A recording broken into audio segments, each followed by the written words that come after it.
It is essential that we start winning the debate about what is our fair share to take. Some of the poorest countries in the world take the most refugees. The Lebanon is barely the size of the Waikato and it takes 2 million refugees. Jordan has 1.8 million refugees.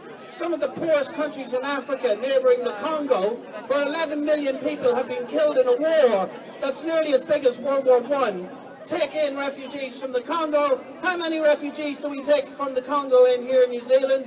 Bugger all.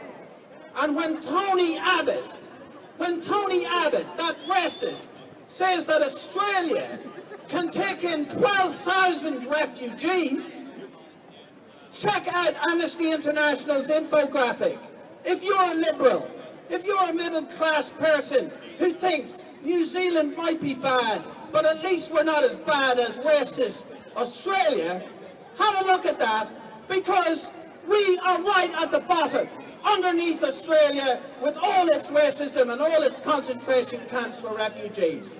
So the debate is on now that it is time for us to grow up on this issue and do a fair bit like the rest of the international community is doing. For our friends from Somalia, Congo, Nigeria, I come from Ireland, and the best thing that ever happened to pasty, white-faced Ireland was tens of thousands of Africans arriving to come and live with us and cheer us up and get the music pumping as well.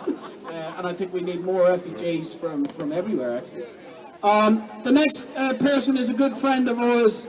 Emir is from Bosnia, and before the troubles in Yugoslavia, us Irish, we had the biggest movement of refugees in the late 60s, in the early 70s, when our houses were burned out in Belfast, when death squads killed us for just being Catholic, when even to march on the street for civil rights, we were shot dead by the British Army.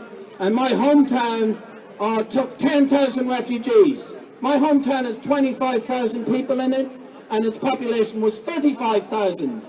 So I think it's absolutely doable that New Zealand can take 10,000 people right now, when I come from a tiny little town called Dundalk that did that.